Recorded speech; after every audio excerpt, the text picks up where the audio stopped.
Hey, this is about when the bottom line matters more than people, but you still show up. This podcast is about entrepreneurship, spirituality, and self-care. My name is Lourdes, and I am the host of the show. Thank you for listening today. What do you do when the place you work for shows you exactly who they are, and it breaks your heart? So what do you do when you're an empath, when you feel everything, when you've built your whole life around integrity and spirit, and the organization you show up for every single day just doesn't? What do you do when they prove in one devastating moment that profit matters more than people? Today, I want to talk about someone, a real person, a client of mine. His name is Jason. And Jason's story, it's one I know is going to hit home for a lot of you. And if you're new here, I'm so happy that you found your way to this space. And if you've been rocking with me, you already know what we do here. We get real. We get deep. And we talk about stuff that's actually happening in people's lives, in their work, in their spirits. And Jason has been a client of mine whose journey has been sitting with me. And he's been going through quite a ride about work life. And I think once you hear it, you'll understand why I had to bring it to the mic here today in my podcast. Again, let me be clear. I had Jason's permission to share his story about this.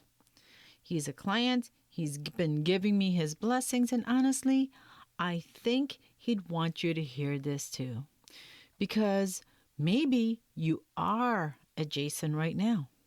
Maybe you've been a Jason. Maybe you know a Jason. And maybe the story gives you something you need to hear today. So now, if you've been rocking with this podcast, you already know Jason, like I said. And he's on this journey. And I want to take a moment not to introduce him because you know him, but to remind you of who he is at his core. Because what I'm about to share, it's going to hit different when you hold that in mind. Jason is not your average quote and unquote employee. Jason is what I call a soul-led professional. He shows up to work not just with his skill set and his resume. He shows up with his whole being. He is deeply spiritual. He is on a path. He has done the inner work. He is someone who doesn't just move through the world. He feels the world. I'm not quite sure if I mentioned this before, but Jason is an empath. And if you know what it means to be an empath, you understand that that's not just a personality trait. That's a lens. That's a way of receiving information from people around you. Other people's energy doesn't just pass by Jason. It lands on him. He picks up what you're carrying before you even say a word. He feels the weight of the room. He senses when something isn't right. And that's actually part of why he's good at his job. Because the people on the other end of his work, they feel seen. They feel heard. They feel like somebody over there actually gives a damn. But here's the thing about being that kind of person in a corporate structure that doesn't operate that way. It's not sustainable without protection, without boundaries, without knowing your worth. Because when the organization's values don't match yours, the cracks start to show. Now, Jason had been navigating a complicated relationship with his organization for quite a while now.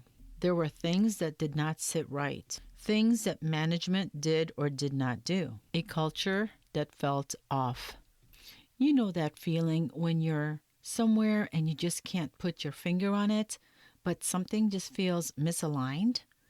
That was Jason. He kept trying to make it work, but he kept showing up. And then there was one moment that changed everything.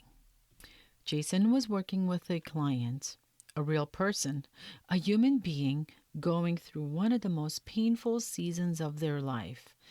This client reached out and asked to pause.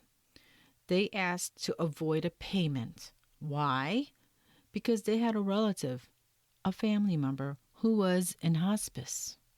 In hospice, dying. A family member actively dying, folks. And management's response? They said no. Keep the payment going. Continue the contract. And who had to deliver that message? You're right, Jason. Jason, the empath. Jason, the spiritual being. Jason, who could feel the grief radiating off this client before they even finished explaining why they needed a break, had to be the voice of the decision that had zero compassion in it. He had to look the client in the face, virtually or otherwise, and say, I spoke with management and the finance team leaders, and the payment has to continue. Can you imagine being wired the way Jason is wired and having to do that? That broke Jason's heart. And I mean literally, not figuratively. Jason was heartbroken because in that moment, the company he had been giving his best to every single day confirmed something he didn't want to believe. They don't care about people. They care about money. They care about the bottom line. And when it came down to a choice between holding space for someone in grief or collecting a check, they chose the check. Well, I want to talk about this for a second because I think we throw the word greedy around, and sometimes it feels abstract, like it's a villain in a movie, like it's something that happens somewhere far away from us. But greed in the workplace, it has a face, it has a policy, it has an email. It looks like a manager saying, we can't make exceptions. It sounds like a script handed to Jason to recite to a grieving family. Greed isn't always dramatic. Sometimes it's quiet. Sometimes it's a policy. Sometimes it's a decision made in a conference room by people who will never have to look the affected person in the eyes. And then they hand that decision to someone like Jason, someone who does have to look some person in the eyes, someone who feels it, someone who carries it home. That's not just a bad business decision. That is a lack of integrity, plain and simple. And for someone like Jason, whose spiritual path is built on integrity, on treating people as souls and not transactions, that kind of contradiction is a very heavy feeling that just doesn't disappear. Because I'll tell you, Jason was shocked when he had to deliver that news himself. It did not sit right with him. It did not ever go away. Now, I want to be fair here. I'm not saying the company did anything wrong. Business is business. Think about it this way. If you have a financial commitment, say a 15-year mortgage on your home, and a family member gets seriously ill or passes away, do you think you can call your mortgage company and then ask them to skip a payment for that month? I don't think they're going to allow that. And we all know it. So the company operated within the rules of business. But here's what makes Jason's story so profound. It's not about right or wrong on paper. It's about what it cost a person like Jason, spiritually and emotionally, to be the one standing in the middle of it. Here's the part of Jason's story that I cannot get over. And I say this with all the admiration and all the challenge at the same time. Despite everything, despite knowing what he knows, despite feeling what he feels about the organization and the way they operate, Jason still shows up every single day. He still does the job. He still does it well. He still brings his absolute best. He doesn't cut corners because management cut corners on a grieving client. He doesn't phone it in because they phone in their humanity. He doesn't let their lack of values become his lack of values. And I want to pause here because I think there are two ways to receive that information. The first way is to say, that's strength. That is character. That is what it means to be a professional. And that is true. The second way is to ask, but Jason, what is this costing you? Because here's what I know about empaths. Here's what I know about spiritual people who operate from the heart. You can only pour out of a vessel for so long before you have to look at how it's going to be refilled. You can only show up for a space that drains you for so long before your body, your spirit, and your soul says, enough. Jason showing up despite of everything, that is his integrity. But integrity without boundaries can become self-abandonment. And I want Jason, I want you, if you're a Jason right now, to understand the difference. So what do we do with Jason's story? Let's bring it home. Number one, when an organization shows you who they are, believe them. This wasn't a one-off. This wasn't a bad day. This was a pattern that had been building. And with that hospice moment, it was the confirmation. And when something is confirmed, you can't unknow it, nor should you try to. Number two, your excellence is yours, not theirs. When Jason shows up and does the job well, that's not a gift to the company. That's a statement about who Jason is. Your work ethic, your integrity, your energy that lives inside you. No toxic organization can take that away. But they can drain you if you let them. So guard that. Number three, empaths need exits, not just coping mechanisms.